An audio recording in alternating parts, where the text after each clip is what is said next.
नमस्कार विद्यार्थी मित्रांनो, माझं नाव जयेश आणि तुम्ही पाहताय नोकरी अपडेट बाय जयेश. तर मित्रांनो, तुमच्यासाठी अतिशय आनंदाची बातमी म्हणजे महसूल सेवक पदभरती 2026 निघालेली आहे. जी-आर आलेला आहे. काय आहे संपूर्ण माहिती, संपूर्ण स्टेप बाय स्टेप माहिती आपण पाहून घेऊ. किती क्वालिफिकेशन लागतील, काय असेल पूर्ण वेतन भत्ते किती असेल, तसेच एकूण पदे किती राहणार आहे आणि वयोमर्यादा देखील कशा पद्धतीनं राहणार आहे, अर्ज करायची मुदत किती असेल, काय असेल, संपूर्ण ज्याचा जी-आर आलेला आहे मित्रांनो. तर चला स्टेप बाय स्टेप माहिती आपण पाहून घेऊ. तर मित्रांनो, तारखेला जी-आर आलेला आहे. तर विषय काय आहे, तर महसूल सेवक कोतवाल पदभरती सन 2026 बाबत हाचा जी-आर आहे. ठीक आहे. नंतर आपण पाहून घेऊ. तर उपरोक्त विषय डायरेक्ट आपण मी सांगून देतो तुम्हाला.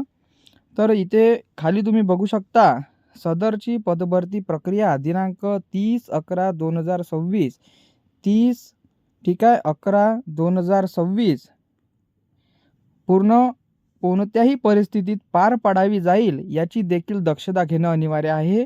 ठीक आहे. सुजाता भावसार ज्या कार्यासन अधिकारी महाराष्ट्र शासनचे आहे, त्यांनी हे परिपत्रक जाहिरात जे काय प्रसिद्ध केलेलं आहे की 30/11/2026 पर्यंत कोतवालची पूर्णपणे पदभरती झालेली पाहिजे. तर मित्रांनो, नेक्स्टमध्ये जर आपण पाहिलं तर मित्रांनो, एज्युकेशन किती राहणार आहे, तर 4थी पास, फक्त 4थी पास कोतवाल भरतीसाठी राहणार आहे. एज लिमिट तुमची 18 ते 40 पर्यंत राहणार आहे. तुम्ही याला फॉर्म भरता येणार आहे. पण एक अट आहे, तुम्ही गावाचे जे आहे ते रहिवासी असणे गरजेचे आहे. जिथं तुम्ही फॉर्म भराल त्या गावचे तुम्ही रहिवासी असणं गरजेचं आहे. तुमची ड्युटी 60 वर्षापर्यंत कोतवालसाठी राहणार आहे आणि तुम्ही शारीरिक सक्षम सुद्धा असणे गरजेचे आहे. त्यानंतर तुमचं एक्झाम पॅटर्न काय राहणार आहे, तर 100 मार्क्सचा तुमचा पेपर होणार आहे. 50 क्वेश्चन राहतील. 1 तास तुम्हाला टाईम राहतील. ठीक आहे. तर मित्रांनो, तुम्हाला पासिंगसाठी फक्त 40 मार्क्स लागणार, म्हणजे 20 क्वेश्चन तुमचे बरोबर पाहिजे 50 पैकी. कट ऑफ हा जे लागतील त्यांच्यानुसार मेरिट बनेल, परंतु 40 मार्क्स जे आहे ते मिनिमम पासिंगसाठी दिलेलं आहे. तर सब्जेक्ट काय काय राहतील, तर मित्रांनो विषय तुम्हाला सांगून देतो की जी-के जी-एस तुम्हाला राहतील, मराठी राहतील, मॅथ रिझनिंग राहतील आणि बेसिक इन्फॉर्मेशनबद्दल माहिती. तसेच कोतवालबद्दल एक बुक येते किंवा मग ऑनलाईनसुद्धा तुम्ही सर्च करून यूट्यूबवर वगैरे तुम्ही बघू शकता की कोतवालबद्दल इन्फॉर्मेशन जे 1-2 तासात तुम्हाला पूर्णपणे माहिती होऊन जाते आणि तुम्ही शेती संबंधीसुद्धा थोडीफार माहिती तुम्हाला असणे गरजेचं आहे. तर असं तुमचं एक्झाम पॅटर्न आहे मित्रांनो. तर मित्रांनो, याचं महत्त्वाचं जर पाहिलं तर तुमची 4थी पास असणं गरजेचं आहे. तुम्ही भरू शकता. तुम्ही तुमच्या गावाचे रहिवासी असणं गरजेचं आहे आणि शारीरिकसुद्धा तुम्ही बरोबर असणं गरजेचं आहे. आणि हे जे फक्त परिपत्रक आलेलं आहे मित्रांनो, जे ऑफिशियली जाहिरात जे आहे ते कधीपासून फॉर्म सुरू होतील, काय होतील हे यायचं आहे. तर मित्रांनो, आपण एकूण जागा किती आहे, काय आहे ते पाहून घेऊ.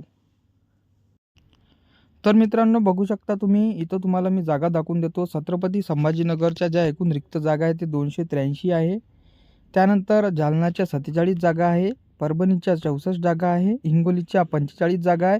तर मित्रांनो, अशा एकूण जागा जे आपण जर पाहिलं तर एकूण अमरावतीच्या सुद्धा इथे आहे 84 जागा आहे. तर एकूण महाराष्ट्राच्या एकूण ज्या जागा रिक्त आहेत त्या 2912 जागा बघू शकता तुम्ही. 2912 जागा कोतवालच्या रिक्त आहे आणि हे पदभरती लवकरात लवकर होणार आहे.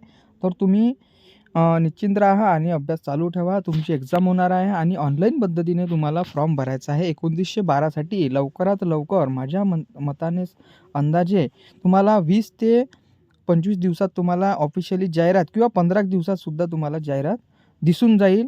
म्हणून म्हणतो अभ्यास चालू ठेवा. ठीक आहे. तर कोणताही तुम्हाला डाऊट असेल तर तुम्ही कमेंट्स नक्की करा.